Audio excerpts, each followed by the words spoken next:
Buhari rejected list of beneficiaries of scholarship initiated by Jonathan because there was no northern beneficiary, first-class graduate.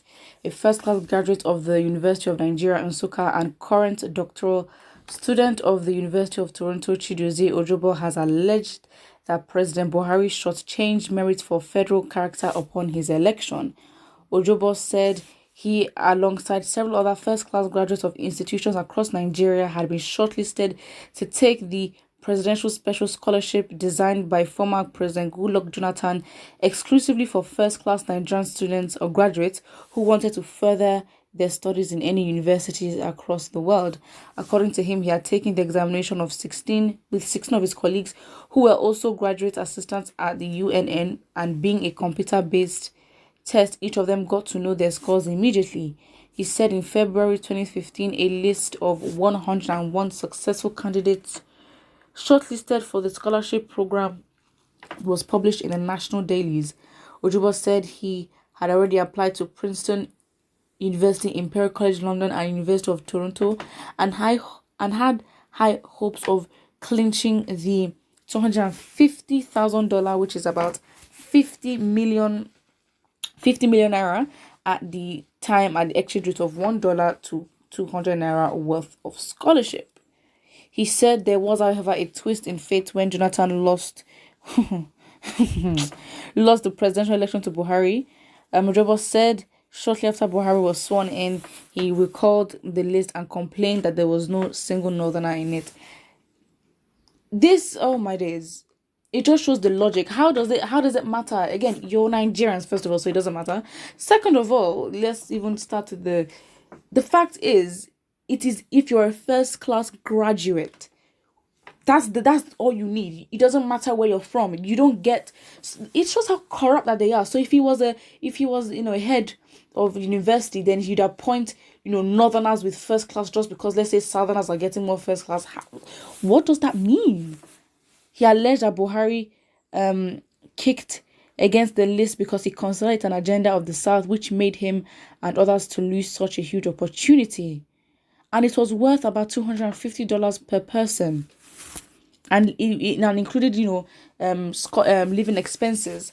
Ojobo said he got a fully funded scholarship later that year at the University of Toronto, Canada, alongside some of his colleagues affected by the incident. But he noted that the country that sacrifices merit for anything else will fall. Absolutely. But I just think that, this is why we need to abolish this whole system. What kind of system is it that because one party wins an election, the whole party gets to rule? Excuse me. What?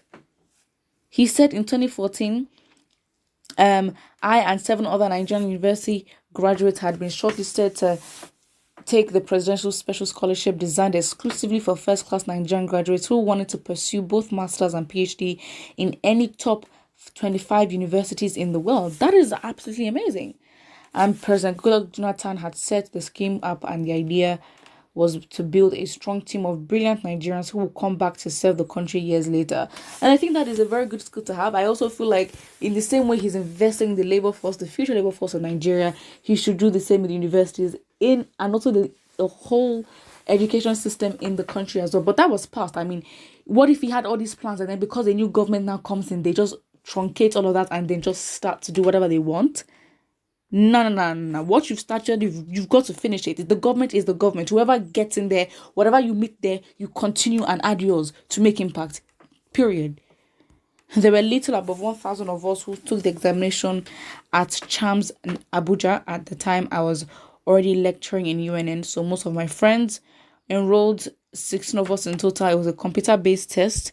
I scored 94% in the exam. In fact, 15 of us from the UNN scored between 80 and 97%. That is just absolutely amazing. So again, the corruption runs deep, and I think it just shows that if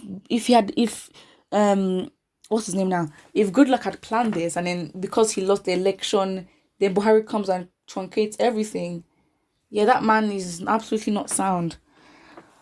Someone says, you also forgot the ecological funds that were distributed to PDP and controlled states during the same GEJ administration, leaving out states under opposition parties. Whatever you accuse one government because of your ulterior motives equally happened under the previous administrations, and this is the major reason for all problems in the country, because those in authority put party, religion, ethnic sentiment above justice and fairness. So it is not new. Exactly. So again, we are not divided. I mean, we are not one. We are very much divided. We're two divided. I mean, it's not even a thing of north and south. We now put sentiment of, of religion, and it's a whole different thing. And region and party. Someone said that's why it's better each region should administer herself. The north will never match the south in academics. And it's not that. It's just that their infrastructure is absolutely poor in comparison to what the south of Nigeria has. But yeah, I want to know, yeah, it's so weird. This country is absolutely gone. So again, I guess as Nigerians, we now have to be careful, and we know what kind of people we're putting, what kind of people that we're putting in power, because again, mistakes like this we can't afford to continue like this.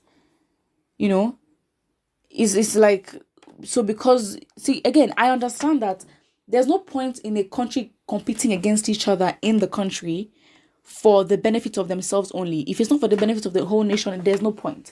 We should compete as a unit, as in compete, as Nigerians internationally. What's the point in being so selfish and competing for yourself only that's not going to benefit the whole of Nigeria? It doesn't make sense.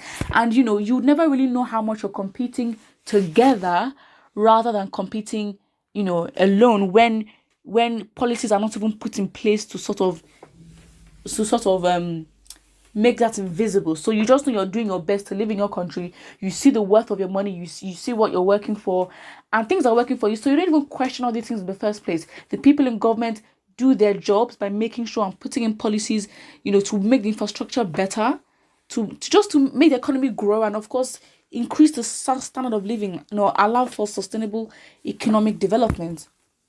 So yeah, it's just it's just weird. So like I just searched what's the government that run is Nigeria, and it says Nigeria politics takes place within a framework of federal presidential representative democratic republic in which executive power is exercised by the government, legislative power is led by the federal government, and the two chambers of the legislature is the House of Representatives and the Senate.